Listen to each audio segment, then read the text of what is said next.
그래서 그럼 사람의 삶이 변하면 산문도 변해야 되는데 과연 우리가 추구했던 그 이제 리얼리즘, 이제 현실주의 이 틀거리가 그대로 존속되는 게 바람직한가? 옳으냐 아니냐? 뭐 객관성, 그다음에 이제 시간, 그다음에 3인칭, 뭐 그런 리얼리즘의 법칙들이 있지 않습니까? 네, 네.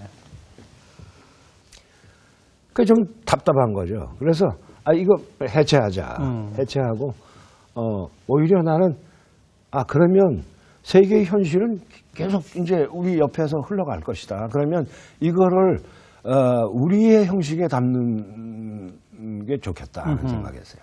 그래서 내 방법과 내 서사의 방법, 내 이야기하는 방법, 그다음에 형식, 그 말투 이런 거로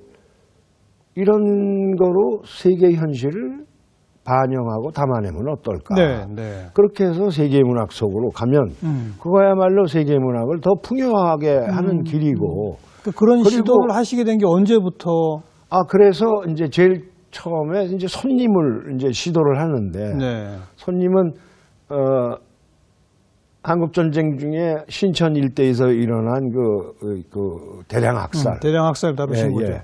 그런 참경인데 그거를 황해도 진진옥이굿 황천무가의 이제 일종이죠. 사람 죽고 나서 뭐 혼을 불러내서 이렇게 하는. 그게 이제 구세 형식으로 소설을 이제 시도를 한 거죠. 그게 몇 년도쯤입니까? 그게 뭐 가면서 나오자마자 하니까 89년, 90년이네요. 그랬는데 이거 내가 지금 더 급한 거는 내가 우선 작가로 돌아가야겠다. 예. 그동안 활동가 뭐 이런 걸로 이렇게 살아오고 그렇게 일관해서 뭐 해서 징역 살고 나왔는데 그런데 내 작가로 돌아가야 되니까 우선 자기 치유를 해야 되겠다. 자기를. 그래서 이제 자기가 겪은 그 격동기의 얘기를 이제 쓰기 시작한 게 이제 오래된 정원인데 그래서 순서를 바꿔서 손님을 먼저 쓰고 오래된 정원을 나중에 쓰기로 했는데 그 순서를 바꿨어요. 오래된 정원을 먼저 쓰시고. 오래된 정원을 먼저 쓰자. 그러면서 이제 아마 과거에 무슨 객지라든가 할시연대기라든가 이런 데서 보이는 뭐 형용사를 삭제하고 뭐 단문 그리고 건조한 그리고 굉장히 타프하고 남성적인 문체 그런 데서 보다 더 이렇게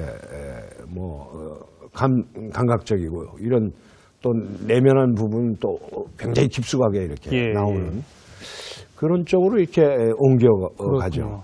객주 한시연대기와 지금 설명해 주신 오래된 정원 80년대 또 보면은 이건 역시 객주 한시연대기랑 같은 걸로 봐야 됩니다. 객지.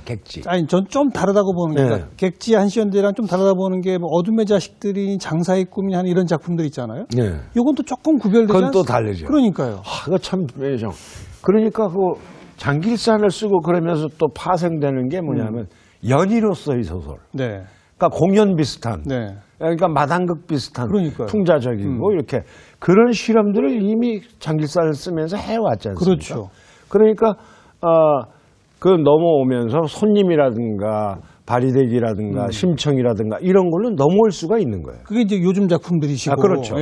70년대 리얼리즘 작품들이 마당극적 실험을 거쳐서 지금 새로운 전통과 현대를 결합한 새로운 방식의 시도로 변화해 나가는. 그렇죠. 뭐 이런 흐름으로 이야기를 할 수 있겠군요. 참 이렇게 보면 이 정관용 선생이 꾼은 꾼이야. 대담을 이렇게 잘 끌어내다니. 근데 바로 그런 내가 이런 실험을 해봐야지라고 하는 그 중간 계기점에 광주가 있었던 겁니까? 그렇습니다. 장길상을 내가 2권까지 쓸 때 자료에 의존하면서 쓰는데 제가 뭐 아무리 천재라고 한들 상상력으로 이게 되겠어요? 몸에서 나와야지. 내가 이렇게 스스로를 돌아보니까 나는 도신내기인 거예요. 네. 전통 농촌 사회를 전혀 모르잖아요. 어려서부터 도시에 살았고. 어려서부터 도시 중심부에서 살았고. 그래서 뭐 쌀이 어떻게 나오는지 농촌 공동체가 어떻게 돌아가는지 이런 걸 전혀 남의 저 소설이나 무슨 이런 걸 보고서야 분위기를 알지 전혀 모른단 말이에요. 예. 그래서 내가 이거 제일 부족한 부분인데 장길산을 쓰는 동안 어디 좀 내려가 있어야겠다. 하방을 해야겠다. 네.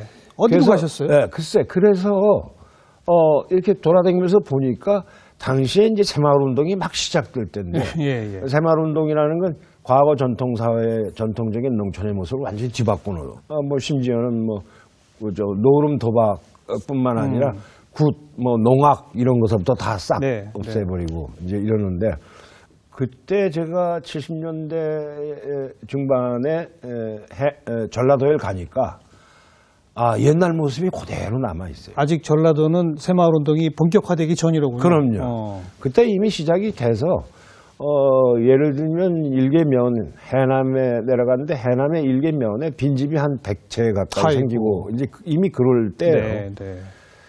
그래서 내려가게 된 겁니다. 그래서 거기서 이제 장길산을 쓰면서 농민운동을 하면서 그러면서 농촌 사회에 대해서 굉장히 심층적으로 이해를 하게 되고 그리고 전라도에서 이제 체득하죠. 아담국적인 어떤 전통 이런 거. 그 전에도 해왔지만 훨씬 더 본격화하는 그런 계기가 되는 거죠. 네. 잘 보셨습니다. 광주 항쟁 그 당시에는 광주에 안 계셨다면서요? 예. 그게 이제 우리가 현대문화연구소라는 걸 만들기 전에 그게 이제 김남주랑 녹도서점하는 김상윤이랑 나랑 몇 명이서 해남을 거쳐서 이제 오니까 호남 지방 전체를 상대하는 그 문화운동의 거점을 만들자. 그래서 이제 민중문화연구소 작업을 하게 돼요. 네. 그래서 이제 광주에서요? 예, 광주에서. 그래서 이제 연희를 할 수 있는 사람들 훈련을 시키고 소극장을 하나 만들어야겠다. 왜냐하면 소극장을 만들면 정기 공연을 할 수가 있고 그 조직을 여러 팀을 그 소극장 공연을 통해서 우리가 활용을 할 수 있고 만들 수 있고 그걸 이제 보낼 수 있지 않습니까? 농촌 지역에도 보내고 또 공장에도 보내고 빈민가에도 보내고 이러면서 할 수 있지 않은가. 그래서 이제 소극장을 계약을 해서 공사 중이었어요 그때 조명기도 달고 이렇게. 근데 그거 내 호주머니 털어서 하는 거니까. 그래서 그때 당시에 어둠의 자식들이라는 게 그게 아마 리오데자네이루 외곽의 그 빈민가가 유명하지 않습니까? 지금도 그런 판인데. 예, 그렇죠. 거기 얘기를 쓴 걸로 어둠의 자식들은 게 있어요. 제목 똑같은 제목이 그 제목을 차용하신 거군요. 예, 이제 좀 나중에 총리도 되고 그랬더니 이해찬이랑 등등이 출판사를 했는데 거기서 이걸 내기로 하고 이제 서로 이제 앉아서도 제목을 뭘로 정할까 그러고 있는데 어둠의 자식들 그게 이제 계약 날짜가 이제 5월 16일인가 그런데 돈이 안 왔어. 계약금 극장 이거 계약금 못 내잖아요. 그 돈을 준다 그러는데 월요일 날 준다는 거야. 그 내가 올라간 날이 5월 16일 날이에요. 그 월요일이니까 5월 19일 날 준다는 거거든. 그 내가 17일 날 신촌에 있는 신촌역 근처 우리 잘 가던 술집이 있는데 의학생가 그럴 거예요. 거기서 술 먹고 있는데 평소에 좀 아는 젊은이가 막 뛰어들어오더니 선생님 모르셨어요? 큰일 났습니다. 왜 그러냐 그랬더니 계엄. 지금 그런 사건이 터졌습니다. 그런 거예요. 그래서 기분이 이상해. 그래서 주위에 아는 사람들 몇 사람을 전화를 했어요. 예를 들면 고은이라든가 등등 하니까 벌써 들려온 얘기가 이영희 교수님 다 잡혀가고 친구들. 그다음에 광주를 또 몇 군데 전화했더니 거기도 다 잡혀갔다 이거. 그래서 뭔가 일이 시작되는 걸로 알았지. 그게 5월 17일 저녁이에요. 그래서 이제 서울에서 나도 이제 집에 잡으러 왔으니까 예비검속이 이제 그때 이미 17일 저녁부터 시작했어요. 그러니까 28일부터는 내가 못 내려가는 거예요. 그렇죠. 예. 그렇게 돼서 광주 항쟁이 끝나고 만약 그 당시 그 소극장 짓는 일 또 그것 때문에 급하게 돈 구하러 이런 일이 없이 광주에 계셨다면 두 가지입니다. 아마 예비검석에 예. 잡혀 돌아가서 먼저 들어가 있거나 아니면 그걸 모면에 있다가 글쎄요 처신을 어떻게 했을지는 예측할 수는 없으나 기질상으로 봐서는 도청에 들어갔을 것 같다. 그렇죠. 이런 생각이 듭니다. 그리고 그 몇 년 후 너머너머로 알려진 죽음을 넘어 시대의 어둠을 넘어를 이제 펴내게 되지 않습니까? 물론 뭐 후배들과 함께 작업하신 거에 했습니다만 그리고 최근에 그걸 이제 증보를 해서 거의 2배 네. 분량으로 이렇게 책을 펴내셨고 그건 뭐 다 후배들이 다 했습니다. 그건 네. 제가 언제 다 손을 대겠어요. 예, 자료가 늘어나는 대로 조직적으로 다 해서. 예. 근데 그 당시 처음 85년인가 이걸 펴내실 때 총대를 매신 거 아니겠습니까, 사실? 예, 뭐 그런 셈이죠. 예. 무섭지 않으셨어요? 그때가 전두환 정권 서슬퍼럴 때인데. 그 뭐 사람도 죽고 그러는데 그런데 뭐 들어가서 고생하고 그런 거는 뭐 거의 뭐 그게 일상이었기 때문에 뭐 별로 두렵거나 하지는 않았어요. 그런데 좀 아쉬웠던 거는 그게 좀 몇 년 뒤였으면 참 좋았을 걸. 바로 84년 그러니까 내가 10년 동안 장길산을 써서 네, 예. 그래가지고 이제 드디어 나도 이게 책 10권으로 대하 소설이 하나 묶고 나오니까 나도 이제 좀 인쇄도 많이 받고 그래서 이제 편안하게 좀 글도 쓰면서 살아갈 수 있겠구나 하고 10권이 나온 게 84년 여름의 일이에요. 예, 뭐 8월인가 뭐 이렇게. 예. 그랬는데 이게 이제 이걸 좀 합시다 하고 온 게 10월 달이거든요. 그해 10월. 예. 그러니까 사실은 이게 받기가 어려운 거예요. 예. 아마 지금 같으면 안 받았을 것 같아요. 그때야 젊은 혈기에. 예.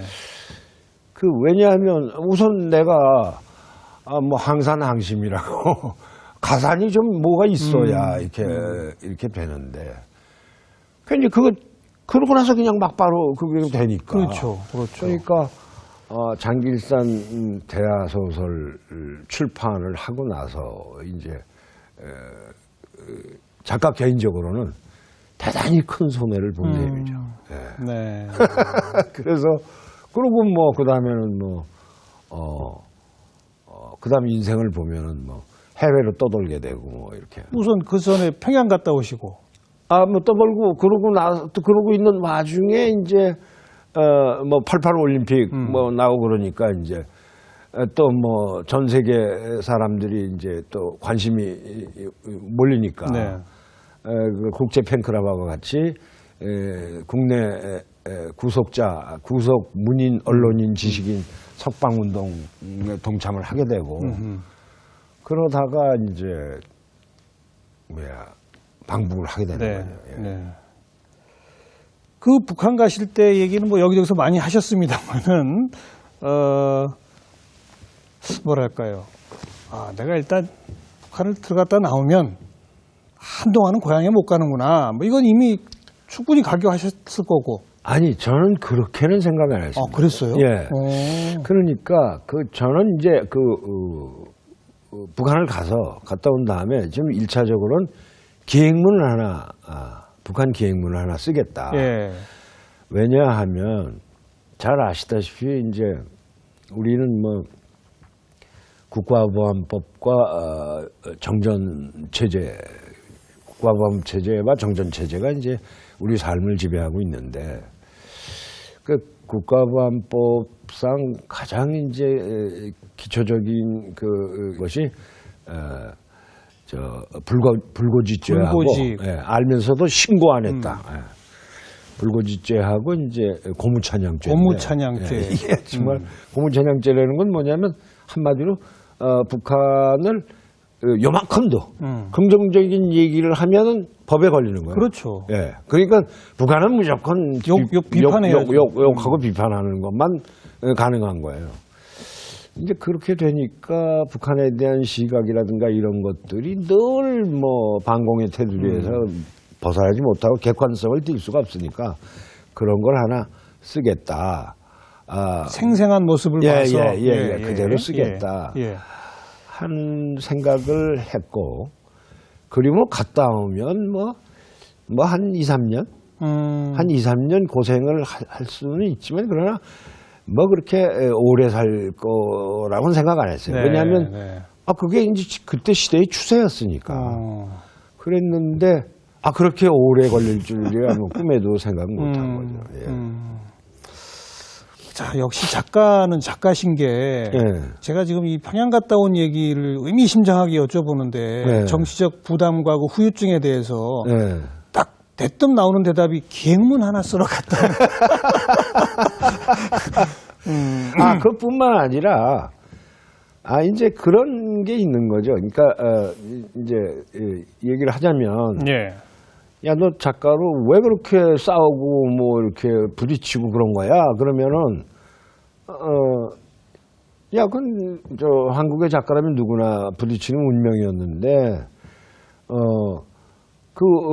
한국 작가는 자기 창작을 열심히 하는 것과 동시에 표현의 자유를 위해서 그 작품을 발표하기 위해서 표현의 자유를 위해서 또 싸워야 되는 그렇죠. 두 가지 일을 같이 해야 되는 것이었다. 그 역할을 했어야 됐다.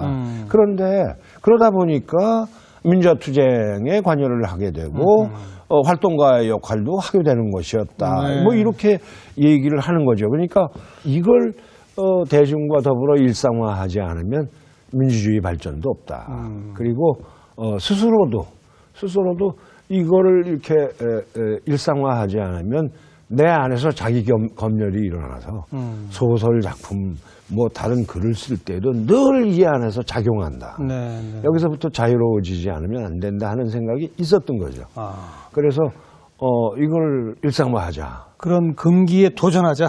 정면으로. 작가라는 거는 사실 그런 금기가 있을 때 이거를 가서 지가 뭐 몸으로 겪든지 글로 겪든지 해서 쳐서 같이 대결해서 그걸 일상화해서 대중과 더불어 공유하는 이런 것이 사실 작가가 해야 되는 일이거든요. 그러니까 그건 뭐 군인 뭐 장성이라든가 또는 뭐 검찰이라든가 그들이 할 몫이 따로 있고 그들이 몫이 따로 있고 난 작가니까 알겠습니다. 계속해서 그런 역할을 하겠다는 거죠. 하지만 작품을 통해서는 북한 체제에 대해서는 아주 신랄한 비판도 계속 하시잖아요. 그럼요. 그건 왜 그러냐면 그게 이제 2000년대 이후에 들어와서의 이제 그 자성인데 북한이 사실은 우리가 뭐 그런 얘기를 한 지 오래됐습니다만 남북이 그 적대적 공존 관계를 지속했다. 예를 들면 7.4 남북 공동성명 이후에 남쪽은 종신 대통령 제도인 유신 체제로 들어갔고 북은 수령 유일 체제라고 이제 인민 그 헌법 그걸 바꿨거든요. 그래서 주석제를 만든 주석제를 73년 1월입니다. 그렇습니다. 그러니까 그렇게 해서 이제 양쪽이 다 종신적으로 이렇게 집권하겠다는 그런 체제를 만들었고 그러면서 이제 북은 세습제로 그대로 간 거죠. 그걸 안고서. 그러나 그건 뭐 일말의 책임을 모면할 수가 없는 거죠. 절대로 엄연한 독재 국가로 가는 거니까. 그래서 한마디로 얘기하면 그냥 북은 군사 파쇼인 거예요. 이제 그렇게 이제 그 길을 갔고 왕조적 군사 파쇼. 그렇게 간 거고. 그래서 우리가 국가보안법을 개폐하라는 권위를 심지어는 미 국무성으로부터 받고 뭐 유엔에서 권유한 게 벌써 4반세기가 지났습니다. 그런데 우리 사회에서 지금도 금기어가 돼 있어요. 국가보안법 건드리기만 해도. 근데 사실 우리가 국가보안법 개폐운동과 더불어 북한에 대한 비판도 하면서 해야죠. 심도 있는 비판을 하면서 국가보안법 개폐운동도 했어야 된다. 그래서 북한의 인권 문제에 대해서도 비판을 하면서 그러면서 동시에 나는 이제 통일 뭐 이렇게 통일운동 늘 요즘 내가 얘기하는 겁니다. 통이라는 말 입에 담지도 말자. 뭐냐면 평화운동이다. 평화. 예. 예. 평화 담론을 만들어야 된다. 그렇죠, 그렇죠. 그걸 형성해야 되고 그거를 남한 우리 제도권이나 정부에 끊임없이 요구함과 동시에 똑같이 북에도 요구해야 된다. 당연하죠. 너희들도 네. 평화해야 된다. 네, 네. 그래서 평화운동으로 이렇게 전환돼야 된다는 거를 지금 이 자리에서 지금 문득 떠오르는 생각입니다. 통일은 생각하더라도 나중에 얘기하고. 그건 나중에 얘기하고. 우선은 지금 평화 정착이 우선이다. 우선이다. 네, 네. 네. 그런 얘기죠. 네. 우리의 삶을 전체적으로 옥죄고 있는 분단 체제, 안보국가, 북한이라고 하는 변수에 작가라면 온몸을 던져 그 금기에 도전해서 우선 내 마음속에서부터 그걸 깨야 한다. 어떤 그런 운동으로 시작되셨던 삶이 한 10여 년 해외 망명하시고 감옥에 계시고 그랬잖아요. 근데 그 기간 동안에는 도저히 작품을 쓰긴 어렵던가요? 한 편도 못 쓰셨죠, 그 시간? 예. 안 써지던가요? 예. 그게 아니라 쓸 겨를이 없어요. 아, 그렇군요. 예, 그 활동가니까 맨날 여기 갔다 저기 갔다 뭐 이렇게 돌아다니고 그러니까 사실은 감옥 안에서는요? 감옥 안에서. 감옥에서는 집필권 안 줬잖아요. 아, 못 쓰게. 예, 못 쓰게. 끝까지 못 쓰겠죠. 집필권을 안 주니까. 그렇군요. 예. 그렇게 오랜 기간을 지내고 나서 이제 다시 또 작품 활동이 시작되고 지금 현재도 계속 쓰고 계시죠? 아, 그럼요. 예.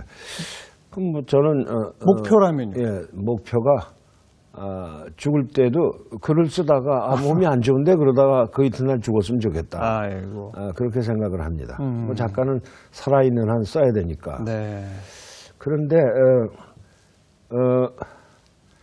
사실은 예정해놓고 뭘 써야지 하고 생각해놓은 그 프로그램은 많이 있거든요. 그래서 한 절반 정도 쓴 것 같아요. 지금 현재 쓰고 계신 건 뭡니까? 현재는 지금 쉬고 있는데 지금 준비하고 있는 건 철도원 3대라고. 철도원 3대. 예, 그러니까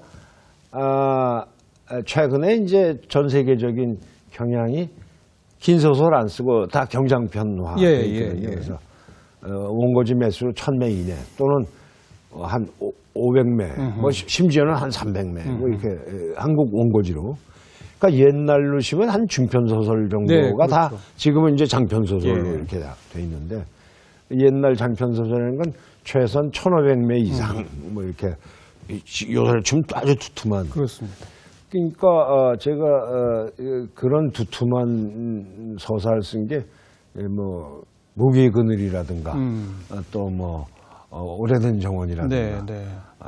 뭐 심청이라든가 이런 것들이 되게 이제 그런 여울 물소리 이런 것들이 되게 큰 서사가 좀 길고 네. 두터운 그런 책인데 그걸로는 이제 마지막이 될 것 같아요. 왜냐하면 철도 3대를 한 1500매 정도로 1500매, 뭐 2000매 가까이 좀 두툼한 예. 장편 소설을 하나 쓰려고 하는데 그게 사실 옛날에 내가 이 일감을 해결을 했다 그러면 아마 한 10권짜리의 대하 소설로 썼을 겁니다.